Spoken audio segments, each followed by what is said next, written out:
Biomassa, conhecimento é vida. Você tem dificuldade para aprender a respeito dos sais minerais? Bom, hoje a gente vai tirar todas as suas dúvidas. Se você está preparado para uma aula com maior aprofundamento a respeito desse tema, você está no lugar correto. Bom, muitas vezes você tenta estudar sais minerais e esbarra em um monte de tabelas que exigem que você memorize a função de cada um dos sais.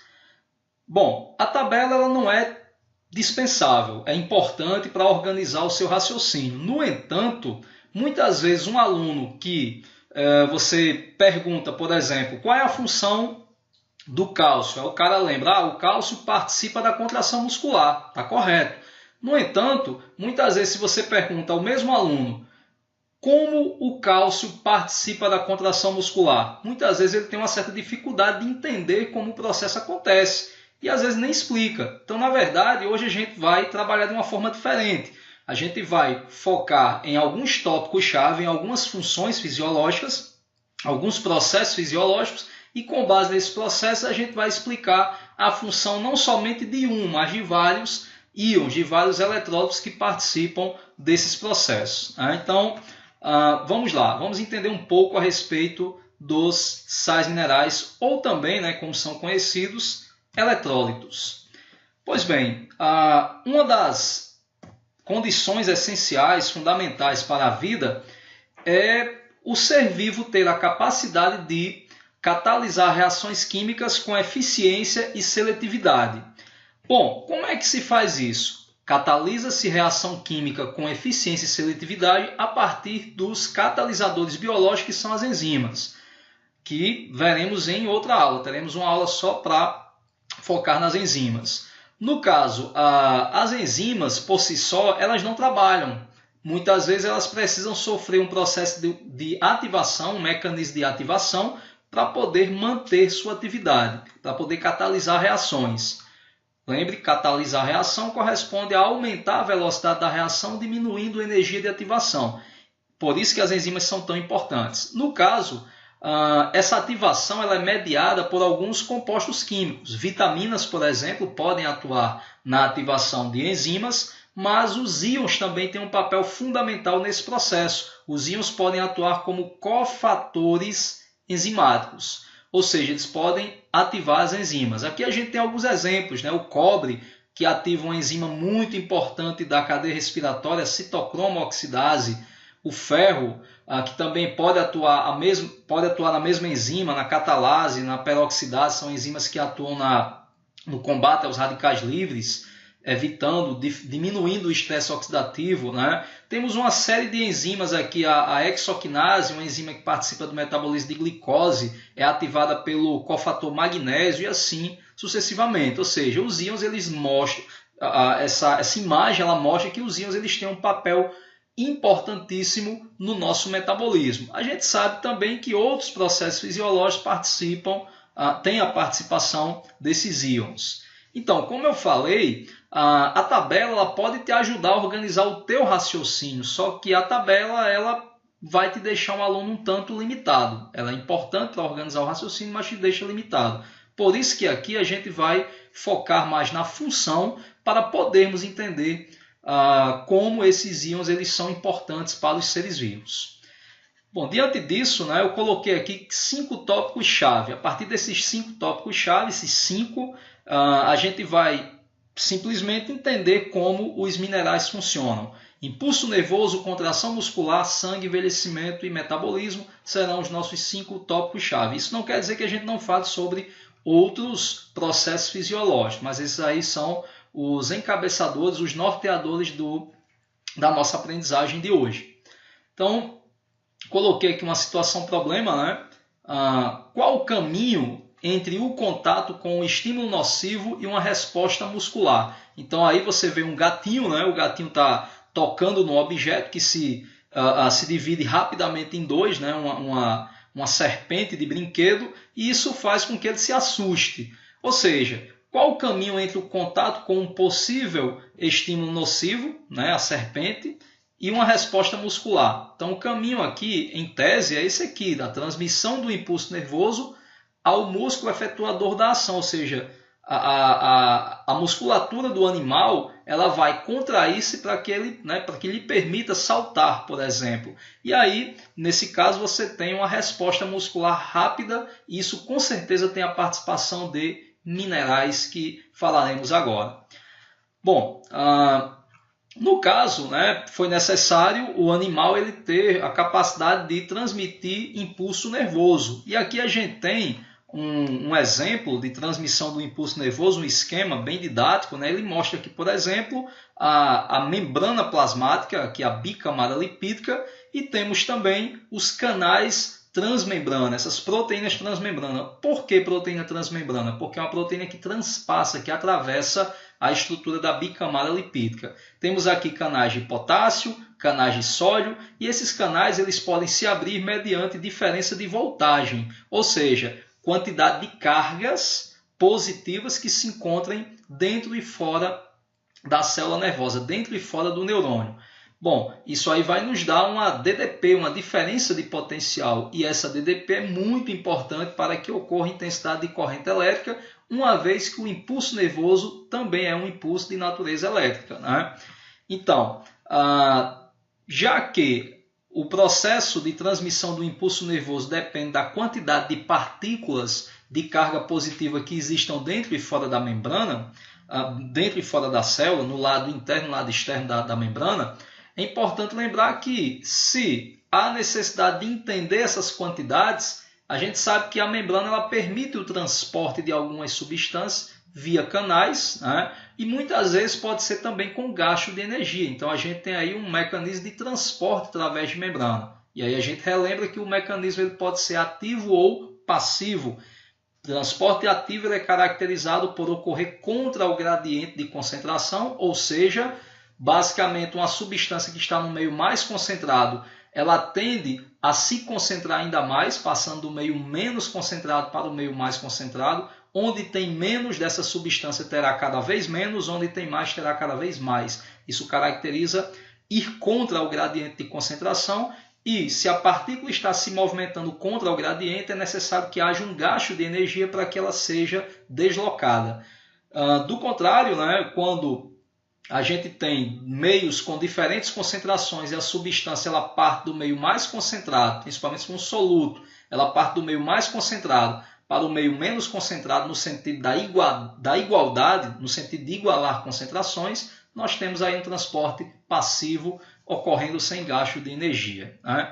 Então, já que estamos falando disso, vamos tentar entender, né, como os íons participam desse mecanismo de preparação da célula nervosa para a transmissão do impulso nervoso. O impulso nervoso ele tem três fases bem importantes, né? A polarização, que é quando o neurônio encontra-se polarizado, ou seja, quando o neurônio ele tem uma diferença de potencial, uma diferença na quantidade de cargas dentro e fora da membrana, dentro e fora dele, do neurônio, e isso aí caracteriza a polarização. A despolarização é basicamente a inversão dessa polaridade e a repolarização trata-se de uma nova polarização, ou seja, nesses mecanismos de polarização, despolarização e repolarização, ou seja, nova polarização, temos aí a participação de alguns íons. Sendo que desses íons, o mais importante, né, os mais conhecidos são sódio e potássio.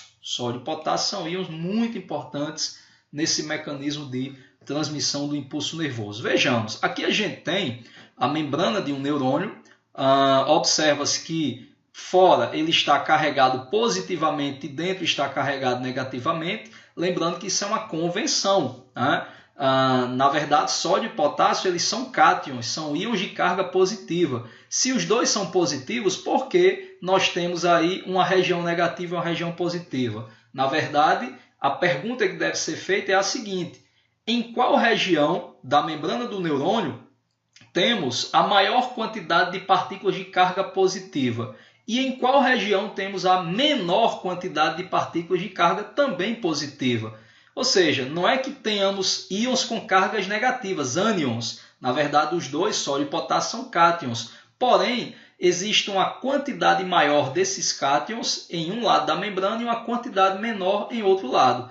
e na região onde se encontra uma menor quantidade, aventou-se que deveria ser chamada de região negativa, e aí a gente representa pelo sinal de menos, né? Apesar das cargas serem positivas. Então, como é que isso acontece? Como é que a gente polariza a membrana do neurônio?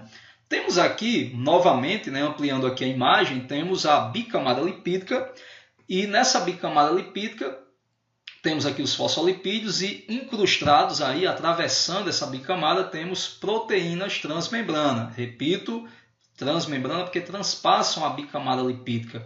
Temos 3 proteínas diferentes aqui, com cores diferentes. Essa proteína verde ela é bem especial, por quê? Porque é uma proteína ATPase, ou seja, é uma proteína que funciona mediante hidrólise do ATP. Ela precisa de energia para poder funcionar, por isso que a gente chama também de bomba, né? Bomba de sódio e potássio ou sódio e potássio ATPase, que é uma proteína que depende da degradação do ATP para a liberação posterior de energia. Aqui nós temos um canal de sódio, essa proteína vermelha, e essa proteína aqui, ela representa um canal de potássio. Se temos canais, esses canais eles podem abrir-se ou fechar-se, né, a partir da alteração de voltagem também, né? Alguns deles têm comporta, outros não. E no caso, se é um canal, ele permite a passagem, a difusão de uma substância de um meio para o outro a favor do gradiente, e logo trata-se de transporte passivo. Então, a ATPase gasta ATP, caracteriza transporte ativo, transporta contra o gradiente, e canais transportam a favor do gradiente, a favor da igualdade. Então, quer não, uma aula de sais minerais também é uma aula de revisão de transporte através de membranas, né? Vamos lá, vamos ver aqui como funciona essa bomba de sódio e potássio. Primeiro, percebam que aqui a gente tem 1, 2, 3 sítios de acoplamento e aqui em cima somente 2.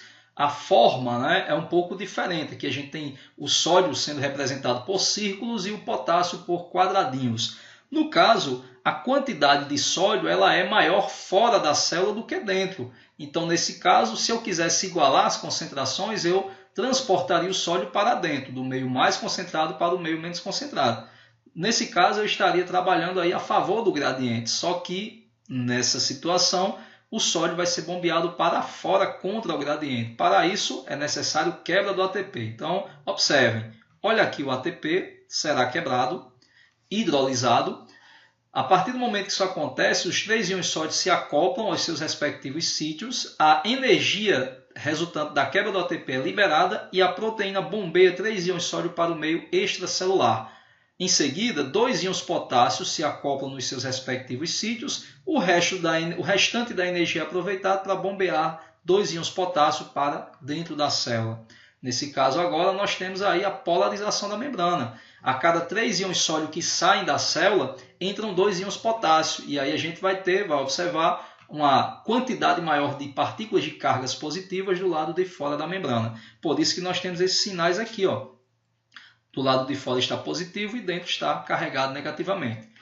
Renato, vamos agora supor que esse neurônio vai sofrer um estímulo suficientemente forte para desencadear um impulso nervoso, né? Ele vai ultrapassar o limiar de excitação e aí você tem, digamos, a inversão da polaridade. Então, para que isso aconteça, é necessário que tenhamos aí o que? A abertura de canais de sódio. Gente, a abertura de canal de sódio é muito importante na transmissão do impulso nervoso, pois é isso que faz com que o impulso ocorra. Você tira o neurônio do estado de potencial de repouso e passa para o potencial de ação. O neurônio entra em ação e passa a transmitir o impulso. Então vamos lá.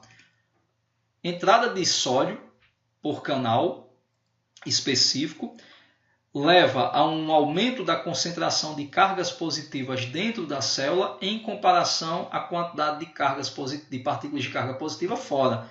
Então, observem os sinais, eles vão alterar. Você vai ter uma inversão da polaridade ou uma despolarização. Dentro agora está positivo e fora está negativo. Bom, depois que acontece a despolarização, vem uma nova polarização. Então, essa nova polarização ou repolarização não vai ocorrer agora por meio de bomba de sódio e potássio. Isso geraria um gasto energético muito grande. Então, o canal de potássio ele ajuda nesse mecanismo, favorecendo o deslocamento de potássio a favor do gradiente, ó, do meio mais concentrado para o meio menos. E aí você tem um aumento agora da quantidade de cargas positivas no meio externo, voltando a se polarizar. Olha para os sinais, ó, positivo agora externamente e negativo internamente. Então, isso é muito importante para a gente entender a participação de alguns íons nos transportes através de membrana. Ok? Falamos de sódio e de potássio, mas uma informação é muito importante. O magnésio é um importante cofator da sódio-potássio ATPase. Essa proteína ela só funciona se tiver magnésio. Então, o magnésio também não estava no esqueminha anterior, mas eu coloquei aqui essa imagem mostrando esse círculo vermelho representando aí o magnésio, que ajuda na alteração da conformação da sódio-potássio ATPase, da enzima que favorece essa passagem, esse transporte de sódio e potássio. Falamos em sódio, falamos em potássio, magnésio.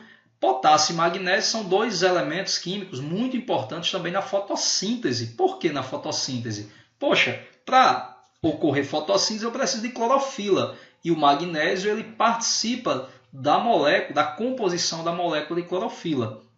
Renato, para ter fotossíntese eu tenho que ter luz, eu tenho que ter água, eu tenho que ter gás carbônico. Pois bem, a gente sabe que as plantas apresentam um tipo de estrutura que responde muito bem à concentração de gás carbônico, à luminosidade e à disponibilidade de água no solo. Essa estrutura é chamada de estômato.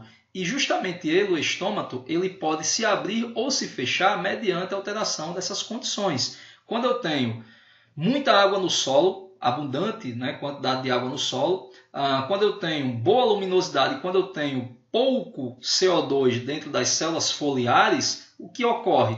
O estômato ele fica aberto, ele se abre. Quando eu tenho pouca luminosidade, pouca água no solo e também tenho muito CO2 já concentrado nas células da folha, o estômato ele acaba se fechando, né? Então, esse mecanismo de abertura e fechamento do estômato ocorre graças à capacidade que as células guarda têm, juntamente com as células acessórias, essas células vizinhas aqui, de responder à concentração de potássio. Quando eu tenho muito potássio dentro das células guarda, a água ela passa por osmose para o interior dessas células, do meio menos concentrado para o meio mais concentrado, e as células ficam tústidas, abrindo o ostíolo, esse pequeno poro, pelo qual sai água, entra gás carbônico, né? Sai gás oxigênio também, através do processo fotossintético. A gente sabe que o O2, que é produzido na fotossíntese, parte dele é utilizado pela planta, parte é liberada por essa planta para o ambiente. E quando nós temos uma concentração de potássio maior nas células acessórias, a água acaba saindo das células guarda, deixando-as murchas, e aí o estômago acaba se fechando. Então, recapitulando, transmissão do impulso nervoso depende de sódio, potássio e magnésio. Além disso, o potássio e o magnésio são elementos importantes na fotossíntese. Bom, então temos aqui ainda, né, falando em transmissão do impulso nervoso, resumindo aqui, sódio, potássio, falei magnésio, mas não falei sobre o fosfato. Por quê? Porque na verdade estava deixando para falar agora. Vocês perceberam que bomba de sódio e potássio gasta energia. Essa energia ela foi proveniente de onde? Hidrólise do ATP. O que é o ATP? O ATP é um nucleotídeo trifosfatado, tem 3 fosfatos na molécula do ATP, e quando quebramos as ligações anidrido, o que é uma ligação anidrido? É uma ligação entre 2 fosfatos. Essa ligação é uma ligação com alto conteúdo energético, e aí ao rompermos essa ligação a gente libera muita energia, ou seja, o fosfato ele participa da produção, da formação do ATP e também, por consequência, da transmissão do impulso nervoso. O impulso nervoso ele ocorre em células nervosas e também estimulando outros tipos celulares. Geralmente o estímulo pode ser passado de uma célula para outra. A região de encontro entre 2 células, ou mais células, não somente 2, né? 2 ou mais, é o que nós chamamos de sinapse. E se estamos tratando aqui de sinapse nervosa, temos 2 tipos especiais, a sinapse química e a sinapse elétrica. Por que eu vou falar de sinapse? Porque vai ser muito importante para a gente entender a função de outro íon, que é o cálcio. A sinapse elétrica, por exemplo, ela tem uma importante participação do sódio. Como acontece a sinapse elétrica? Vejamos. Aqui nós temos um esboço do cérebro. com muitos neurônios, bilhões de neurônios, e temos aí muitas conexões neurais formadas, extremamente complexas. Os neurônios eles se encontram extremamente ramificados, enrolados, emaranhados, mas é muito comum a gente ver essa representação aqui nos livros, neurônios enfileirados. E esses neurônios enfileirados, alguns deles apresentam uma pequena distância entre eles, ou seja, não se tocam, porém alguns neurônios apresentam uma distância ligeiramente menor, capaz de se tocar, de serem unidos, de se unirem por meio de uma proteína chamada conexina. Está aqui ela, ó. Essa proteína é a conexina, uma proteína que tem a forma de um polo e conecta duas células nervosas. Na imagem, nós observamos aqui o botão sináptico, o terminal do axônio de um neurônio, se ligando ao dendrito de outro, ou seja, a porção terminal de um neurônio se ligando à porção inicial de outro, ou seja, uma conexão entre esses dois neurônios, uma sinapse. Como a conexina permite a passagem direta de sódio, por exemplo, de eletrólitos, nós temos aí a capacidade de estimular ou inibir uma célula vizinha. As células vizinhas elas têm essa capacidade de responder nesse tipo de sinapse elétrica, que é muito mais rápida que a sinapse química.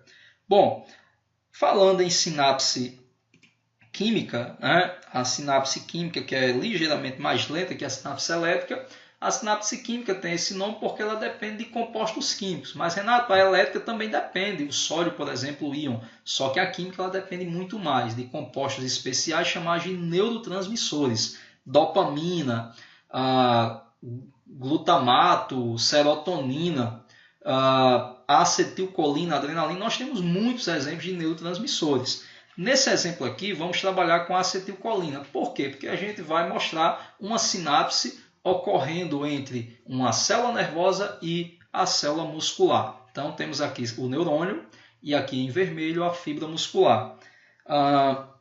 Ampliando a imagem, o que a gente vê? Nós vemos aqui, nós observamos o neurônio, o botão sináptico, destacando aqui em amarelo o botão sináptico, que é a porção terminal do neurônio, do axônio do neurônio.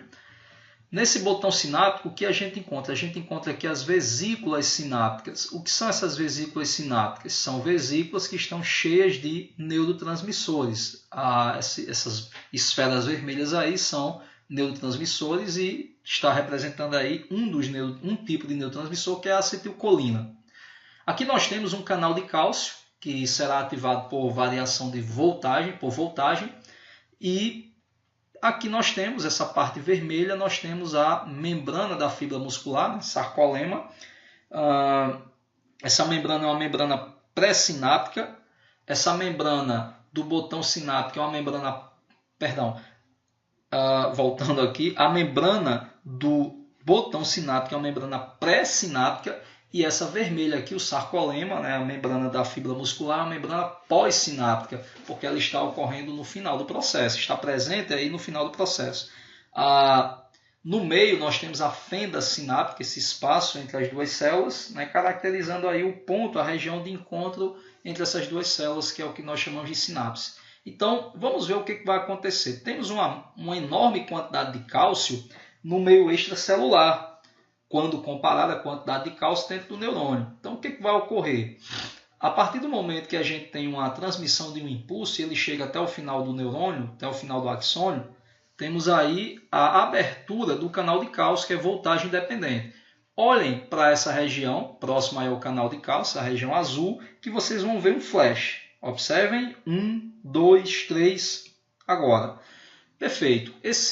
Essa variação de voltagem permitiu a abertura do canal de cálcio, o cálcio entrou e ativou as vesículas sinápticas. Essas vesículas, uma vez ativadas, elas irão fundir sua membrana com a membrana do botão sináptico. E aí, teremos a liberação da acetilcolina na fenda sináptica. Vamos voltar aqui um pouquinho. A liberação da acetilcolina na fenda sináptica não ocorre à toa. Nós temos aqui canais de sódio. Renato, se são canais de sódio, por que eles respondem à acetilcolina? Porque, na verdade, para que eles se abram, eles precisam do neurotransmissor. Então, uma vez que a acetilcolina se encaixa nos sítios de ligação, o canal se abre. Olha aí, acetilcolina, sítio de ligação, abertura dos canais de sódio.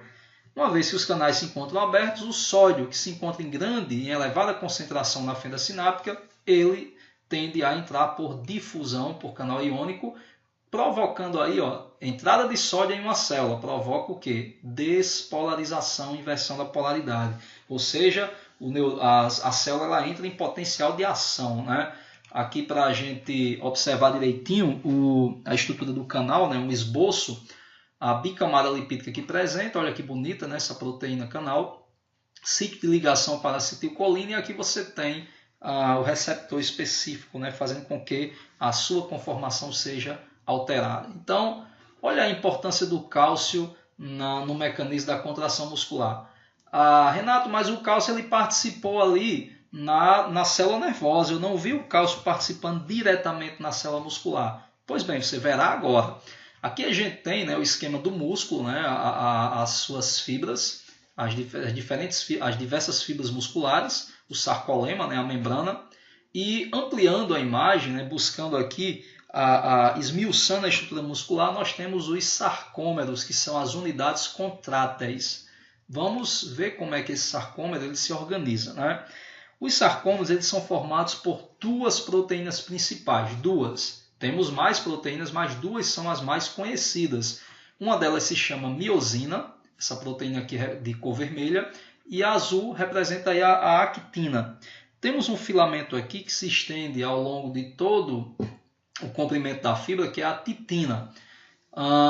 Temos duas outras proteínas, que já eu falo delas, né? A troponina e a tropomiosina. Mas focando aqui nas principais, a actina e miosina, a actina é uma proteína filamentosa. Na verdade, a actina é uma proteína globular. A actina é uma proteína que ela é globular. A molécula da actina ela é formada por vários glóbulos e esses glóbulos vão se juntando, se unindo até formar uma estrutura filamentosa. Então, o produto final é um filamento, mas a estrutura inicial ela é globular. Esse filamento vai se enrolando, é um filamento muito fino. E temos uma outra proteína que ela na verdade parece um taco de golfe, né? A sua estrutura química. Ela tem uma parte filamentosa e a porção final tem uma cabeça, né? Uma região globular, que é o que a gente chama de molécula de miosina. Essas moléculas de miosina vão se unindo de modo a formar um filamento bem grosso, né? Quando comparados ao filamento de actina. A interação entre esses filamentos é o que mantém a contração muscular mediada por gasto energético. Então você tem aí a necessidade de ocorrer um deslizamento das moléculas de actina sobre as moléculas de miosina. Com isso, você tem aqui um encurtamento do sarcômero. O sarcômero de um músculo relaxado ele encontra-se aqui bem distendido, e quando o músculo está contraído, o sarcômero se encontra mais com um menor volume, né? As fibras estão mais encurtadas. Bom, essa imagem aqui é bacana porque ela mostra o sarcômero, e aí ampliando aqui a imagem a gente vê as moléculas de miosina com sua região globular e sua região filamentosa, e aqui a molécula de actina, como eu falei, são glóbulos que vão se unindo e formando um filamento maior. Nesse filamento de actina, observamos aqui uma proteína que se enrosca, né, que se contorce por sobre o filamento de actina. Essa proteína aqui filamentosa, torcida, né, é a tropomiosina. Renato, e esses glóbulos esverdeados que a gente vê aqui? É uma proteína globular chamada troponina. A troponina ela interage com a tropomiosina, então você tem um complexo formado por essas duas proteínas, o complexo da troponina e tropomiosina. Esse complexo interage secundariamente com a actina. Qual a importância dessa interação? Vamos pensar, para que ocorra a contração muscular, é interessante que a cabeça de miosina ela deslize sobre o filamento fino de actina. Porém, se tivéssemos aí sempre a interação entre actina e miosina e a não dissociação entre essas duas proteínas, se essas duas proteínas não se separam, se esses dois filamentos não ficassem separados, o músculo ficaria sempre contraído, rígido, enrijecido, né? E aí não teríamos o relaxamento posterior à contração. Então, na verdade, o complexo da troponina e tropomiosina ele auxilia nesse controle. Ele simplesmente dificulta a interação entre a actina e miosina quando o músculo está relaxado, né?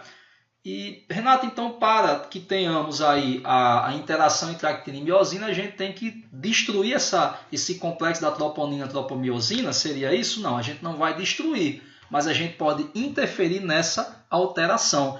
É aí, gente, que entra o fundamental papel de quem? Do cálcio. O íon cálcio ele tem um fundamental papel nessa dissociação. Como assim? Vou mostrar.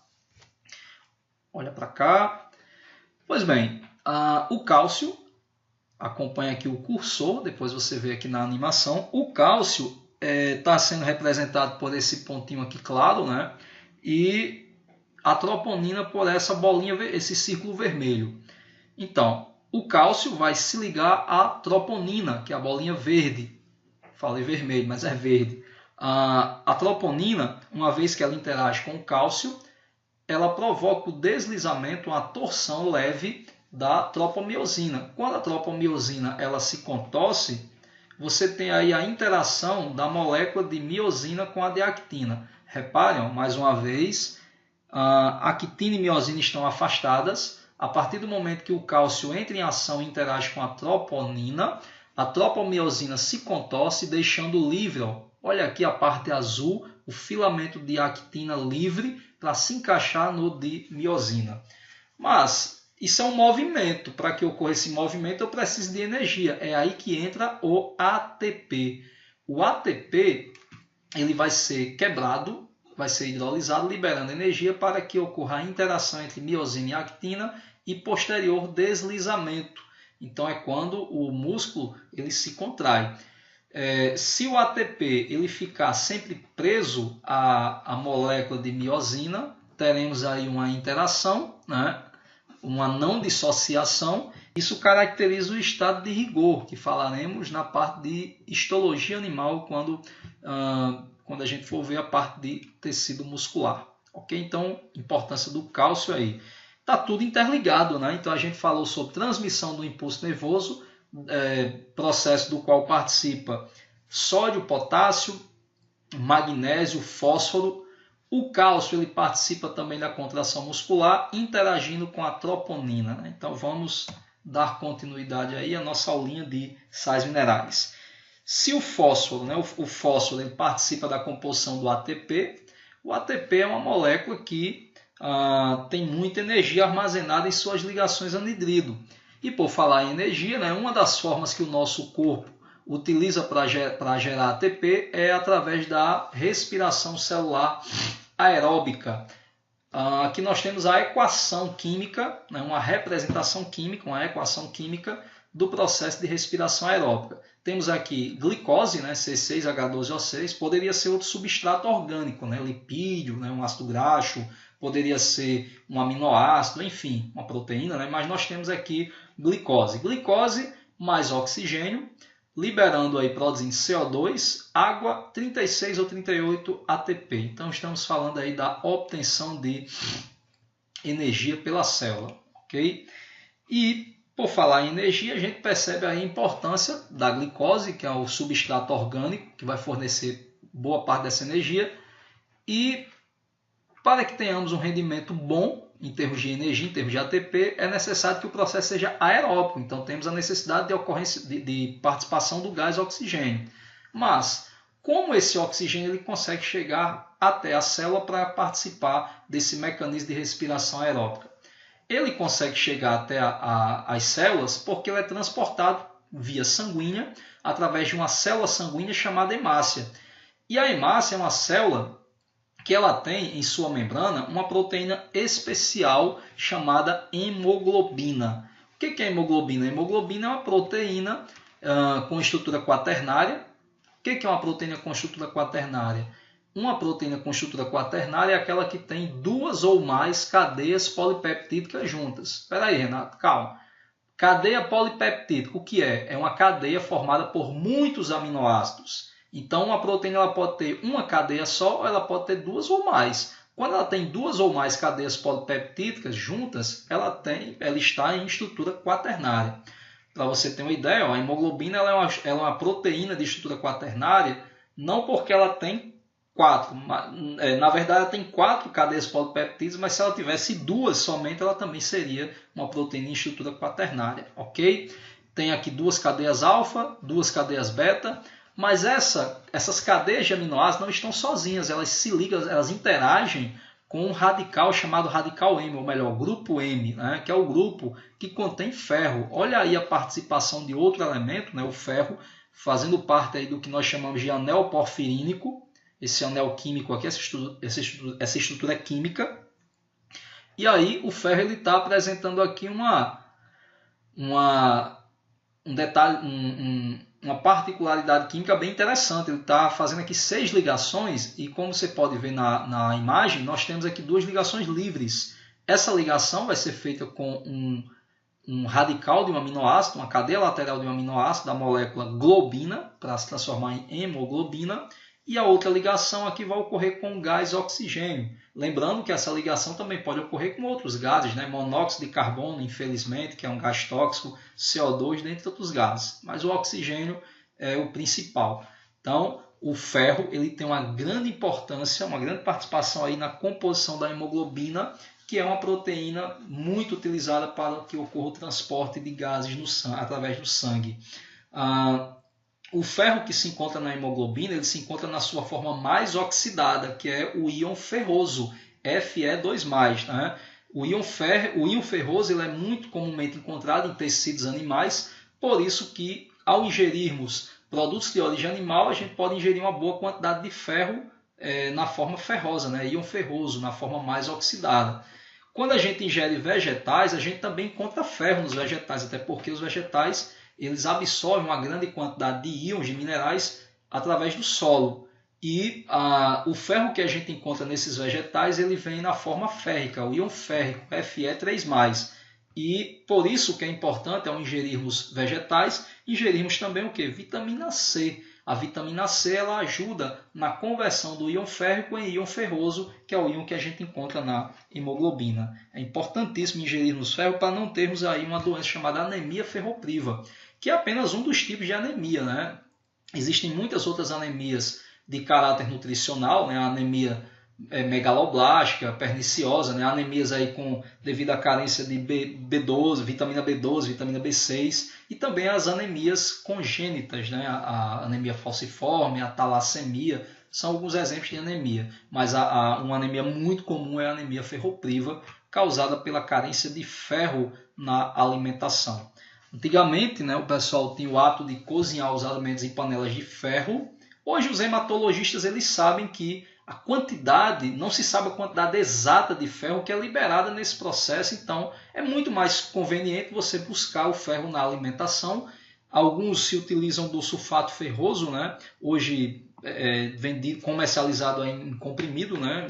Antigamente o sulfato ferroso ele era líquido, então geralmente ele causava manchas no esmalte dentário, mas enfim, a nutrição adequada em ferro ela é muito importante para que se evite a anemia ferropriva.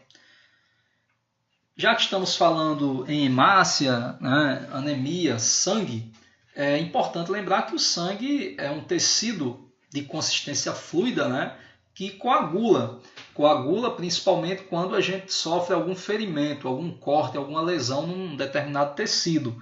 E aqui na imagem a gente vê o intestino grosso. Renato, o que o intestino grosso tem a ver com coagulação? O que isso tem a ver com sais minerais? Como a gente está percebendo, a aula ela é extremamente integrada, né? Interligada. Vários tópicos-chave aí. A gente já falou de transmissão do impulso nervoso, contração muscular. Estamos falando agora de sangue, né? Vamos falar um pouquinho sobre envelhecimento e metabolismo já. Então, o processo de coagulação sanguínea não começa diretamente quando você sofre o corte, né, o ferimento, mas sim aqui no intestino grosso. Como assim, Renato, no intestino grosso? O intestino grosso ele contém várias bactérias que algumas são nocivas, né, causam doenças, e outras bactérias boas. As bactérias fazem parte da nossa microbiota normal, muitas delas são bactérias boas. Essas bactérias benéficas produzem para nós uma vitamina chamada vitamina K. A vitamina K, ao ser produzida no intestino grosso, ela segue via veia porta e vai até o fígado. Chegando ao fígado, ela vai ser utilizada para ativar a produção de uma proteína chamada protrombina. Bom, o que é a protrombina? A protrombina é uma proteína inativa.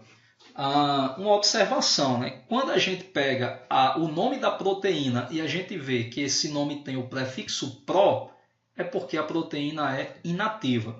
Quando a gente pega o nome da proteína e a gente vê que ele tem o sufixo gênio, também trata-se de uma proteína inativa, né? Então, por exemplo, aqui a gente consegue ver protrombina e aqui fibrinogênio. São dois exemplos de proteínas inativas nesse esqueminha aqui de coagulação. Lembrando que isso aqui é um esquema resumido, né? Isso aqui não é o esquema da coagulação conforme realmente ele ocorre. A coagulação ela ocorre em um processo muito mais detalhado, né? Com fatores intrínsecos, extrínsecos, dentre outros tipos de proteínas também. Mas chegamos à coagulação para falar do cálcio, né? O cálcio é um elemento muito importante na contração, mas também importante na coagulação sanguínea. Quando você sofre um corte, a vitamina K que chegou ao fígado ela vai estimular a produção da protrombina, só que a protrombina é inativa. Quem é que ativa essa protrombina? Muito bem, quem ativa são as proteínas do grupo das tromboplastinas, que são ativadas por cálcio. Olha aí o cálcio atuando como um cofator. A tromboplastina é encontrada nas plaquetas, que são nada mais nada menos que fragmentos de células mortas. Megacariócito, na verdade, é uma célula muito grande e o megacariócito ele vai liberando pedaços e esses pedaços são conhecidos como plaquetas ou trombócitos. E aí as plaquetas têm essa importância no processo de coagulação juntamente com as proteínas e o cálcio atuando como cofator. A tromboplastina ativa a protrombina e agora temos a trombina, que é ativada pelo cálcio. Ou seja, temos aí proteínas com papel enzimático, catalisando reações químicas. Aqui a tromboplastina catalisando a conversão da protrombina em trombina e a trombina, por sua vez, catalisa a reação de conversão do fibrinogênio inativo, né, em fibrina, que é a última proteína do processo de coagulação. Então, vimos aí o processo resumido e a importância do elemento cálcio como um cofator atuando aí na coagulação. Se temos enzimas participando desse processo, é interessante lembrar que as enzimas elas respondem a condições de temperatura, de concentração do substrato e uma condição adequada para o funcionamento de uma enzima, para o pleno funcionamento dela é o pH. O pH também pode ser regulado por alguns íons. Olha aí o fósforo de novo. Aqui o dihidrogênio fosfato sendo convertido, né, em equilíbrio aqui liberando H+, e o monohidrogênio fosfato. Ou seja, de um lado, nós temos aqui uma substância que libera H+, podendo aumentar a acidez da célula. Do outro lado, do meio, do outro lado, nós temos aqui uma substância que captura H+, podendo diminuir a acidez do meio. Então, temos aí uma estrutura que regula o pH dentro da célula. Outro exemplo de íon muito importante na regulação do pH é o cloro, né? Inclusive, além de atuar na regulação do pH, ele também participa da composição do ácido clorídrico, né? Do HCl lá no estômago. Então, a gente falou aí de cálcio, de fósforo, de cloro, magnésio, sódio, potássio, íons muito importantes nesses mecanismos fisiológicos. Aqui só para termos uma noção do processo de coagulação mais complexo, né? Não tão resumido como a gente acabou de ver. Ainda falando em sangue, onde o sangue é produzido? Bom, o sangue é produzido na medula óssea vermelha, né? Muitos livros eles gostam de colocar a imagem do fêmur e aí isso às vezes induz o aluno a errar e confundir medula óssea vermelha com amarela, porque no fêmur, né, aquele canal medular, ele tem um tutano. E, na verdade, a medula óssea vermelha ela é encontrada nas trabéculas ósseas, no osso poroso.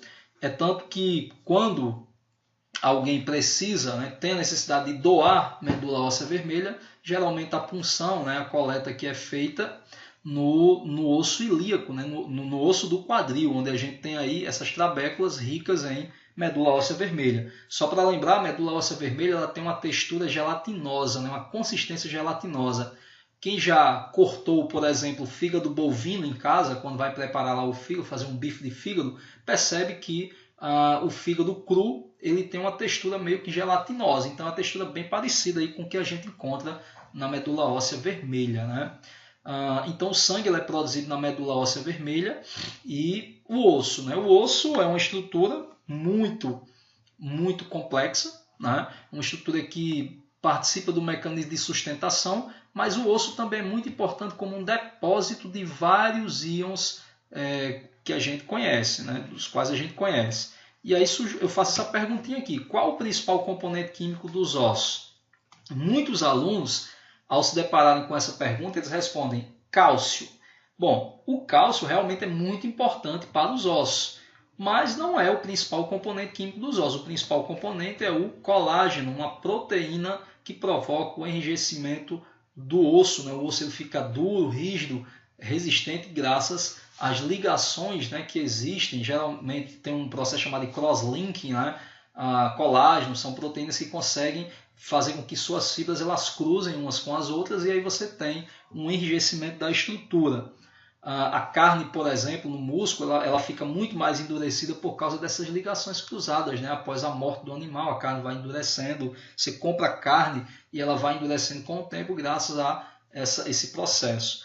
Quando a gente utiliza algum amaciante de carne, por exemplo, ele rompe as fibras de colágeno e isso aí vai fazendo com que a carne fique mais macia. Então o colágeno também está na pele, está no osso e a maior parte da matriz óssea é uma matriz orgânica, mas a matriz mineral ela contém realmente cálcio e em boa quantidade, né, junto aí com o fósforo, na forma de fosfato. Os dois juntos formam o fosfato de cálcio, que é muito comum no osso. Então, se o cálcio é tão importante, ele está no osso, por quê? Porque ele serve para dar rigidez ao osso? Não somente, que o colágeno já faz isso. Na verdade, o osso ele atua como um depósito de cálcio para quando o seu corpo necessitar do mesmo, né, do íon cálcio, para outras funções, como contração e coagulação sanguínea. Mesmo assim, é importante lembrar que o fosfato de cálcio participa não só da composição dos ossos, mas também dos dentes. E, além disso, né, para manter os dentes mais fortes, temos também a participação do íon flúor. O flúor também é um elemento muito importante no fortalecimento dos dentes. Ok? Bom, vamos ao quarto tópico-chave, que é envelhecimento.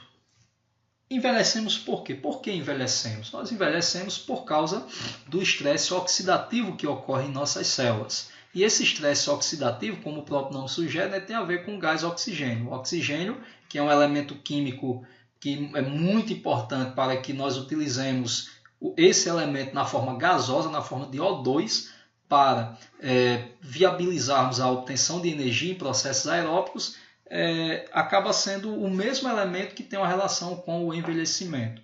E aí, interessante lembrar que existe uma diferença, né, nas quantidades de oxigênio que a gente utiliza e no destino desse oxigênio. Então, por exemplo, de 95% a 98% do O2 que é captado pelos organismos aeróbicos, 95% a 98% acaba formando água lá na cadeia respiratória, lá na mitocôndria, na matriz mitocondrial. Esse oxigênio gasoso para formar água, ele reage com íons de hidrogênio e elétrons.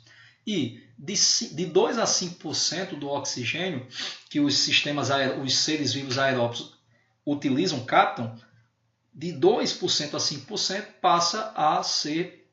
passa a gerar os EROs, né? Espécies reativas de oxigênio, sendo que o que caracteriza essa espécie reativa de oxigênio é quando o gás oxigênio ele reage, ele é oxidado, na verdade ele é reduzido, ele está ganhando elétron, ele é reduzido monovalentemente, né, de forma monovalente, formando aí o superóxido, né, que é um radical livre bem perigoso. Um radical livre bem perigoso e isso exige muito dos nossos sistemas de combate aos radicais livres, né? Lembrando que não existe somente espécies reativas de oxigênio, existem várias espécies reativas de outros elementos químicos. No caso, o oxigênio é o mais comum. O radical livre, geralmente mais comum, é o radical livre formado pelo elemento oxigênio. E por que essas espécies são tão perigosas? Como o nome já diz, são espécies reativas. Então elas podem reagir com sequências de DNA, causando alterações nos genes, mutações, câncer, tem uma relação direta entre envelhecimento e câncer, entre radical livre e câncer. Podem reagir também com enzimas importantes no metabolismo, inativando a enzima, e aí todo o metabolismo ele pode ficar comprometido. Então você tem radicais livres como os principais causadores de quê? Do estresse oxidativo na célula. E o que isso tem a ver com íons, com minerais, com eletrólitos? Bom, o oxigênio, como vocês puderam ver, 95 a 98% vai formar água na cadeia respiratória ou radical hidroxila. A diferença é que esse radical hidroxila, diferente do superóxido, ele pode rapidamente ser convertido a água e ele pode ser também captado, né? Por quem?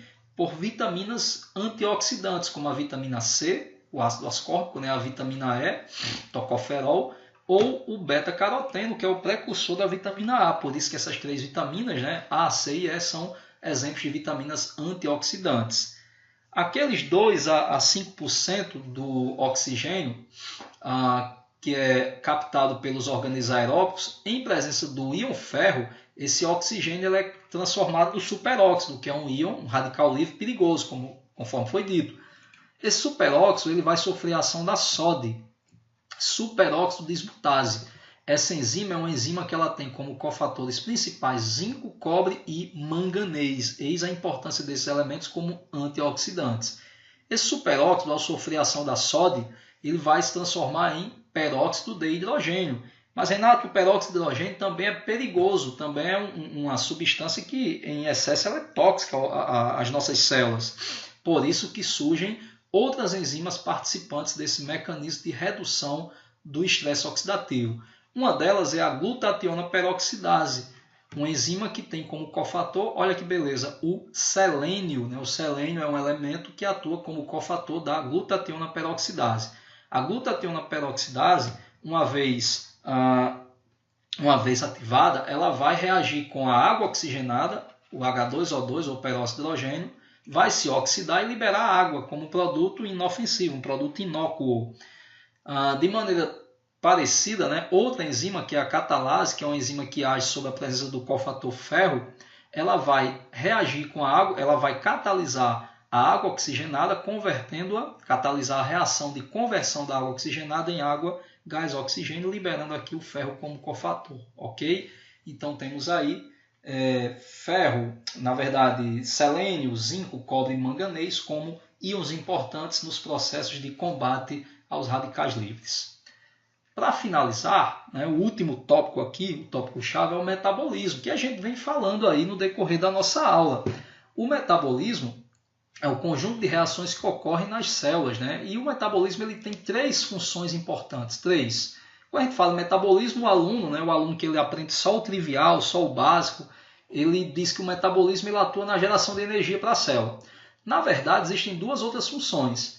O metabolismo, além de atuar na obtenção de energia para a célula, o metabolismo ele serve para construir as estruturas do corpo, metabolismo plástico, construtor, formar estruturas do nosso organismo, e o metabolismo ele também serve para quê? O metabolismo ele serve para eliminação de compostos tóxicos, eliminação de resíduos. Então o metabolismo tem essas 3 funções importantes: obtenção de energia, construção de estruturas corporais, celulares e eliminação de compostos tóxicos.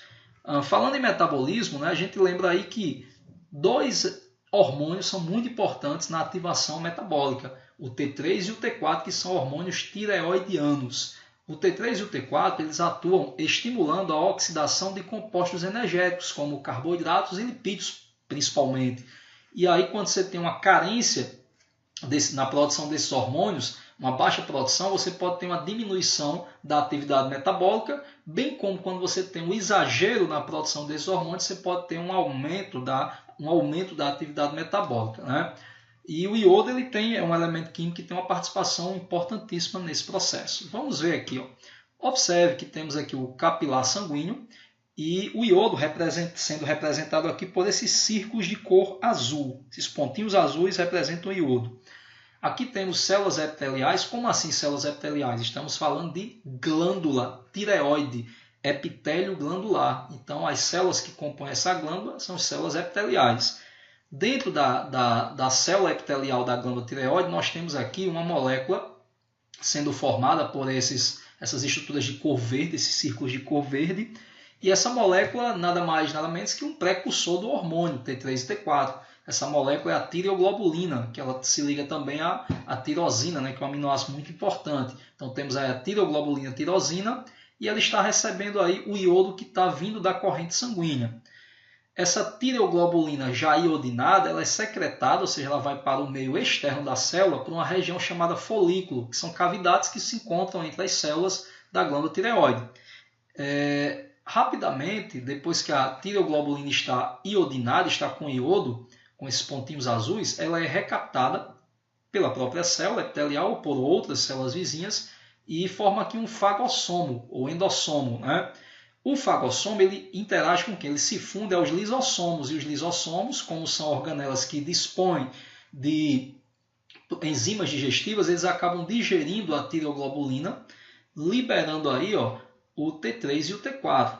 Qual a diferença? T3 ele tem aqui, ó, por exemplo, ele tem a tireoglobulina ligada a 3 átomos de iodo. Já o T4, como o próprio nome já sugere, a 4 íons de iodo. Depois que isso acontece, temos aí a liberação do hormônio, né, dos hormônios T3 e T4 para a corrente sanguínea, caracterizando aí como uma secreção endócrina. O processo está ocorrendo de modo a liberar a secreção para o sangue, para a corrente sanguínea.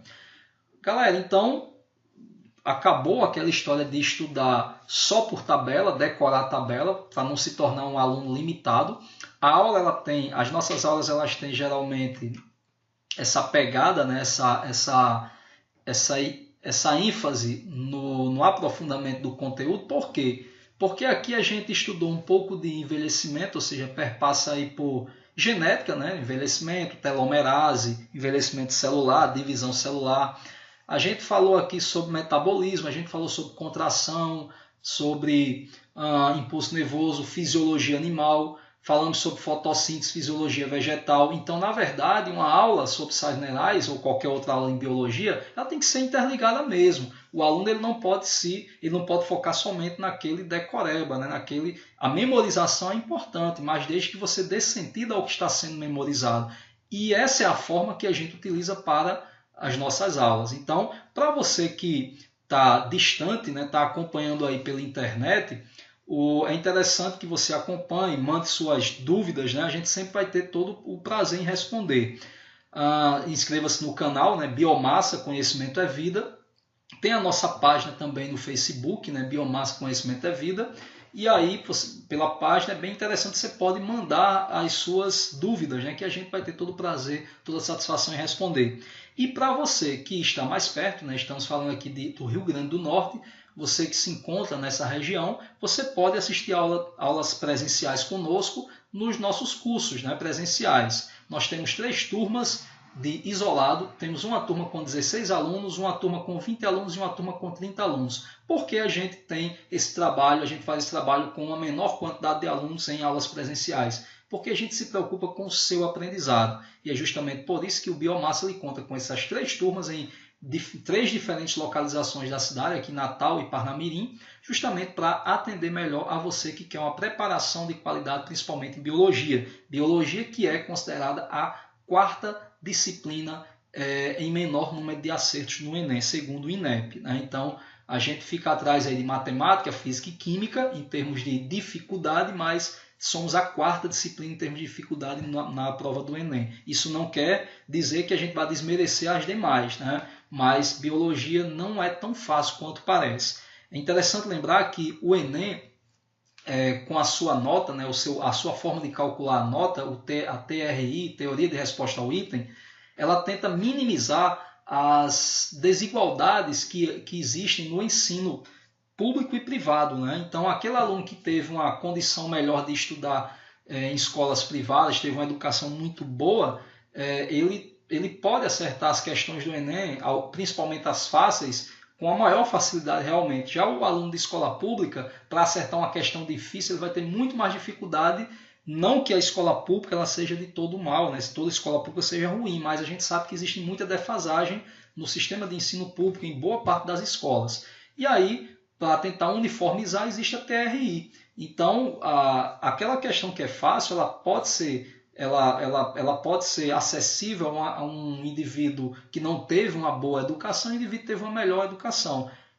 Até porque isso também tem a questão do chute, né? Envolve a questão do chute. Um aluno que não teve um ensino tão bom, ele chegar e acertar todas as questões difíceis da prova. Então a TRI é uma forma de tentar uniformizar isso. Por isso, justamente por isso que a gente não pode negligenciar nenhuma disciplina. Todas as disciplinas são importantes para você se tornar um aluno mais completo e se dar bem, principalmente no Enem. Ok? Inscreva-se no nosso canal. Deixa eu mostrar aqui rapidinho, ó. Temos um canal no YouTube, Biomassa Conhecimento é Vida, e também na nossa página no Facebook, Biomassa Conhecimento é Vida. Ok? Valeu, galera. Até a próxima. Se gostou do vídeo, dá um like, né? Dá o seu legal aí, compartilhe. Compartilhe por quê? Porque a nossa ideia é que a educação, o conhecimento, ela tem que chegar ao maior número de pessoas. Então, você quer colaborar com a educação de qualidade, com o ensino de qualidade, mesmo que seja gratuito, compartilhe o nosso vídeo. Valeu, grande abraço. Até a próxima.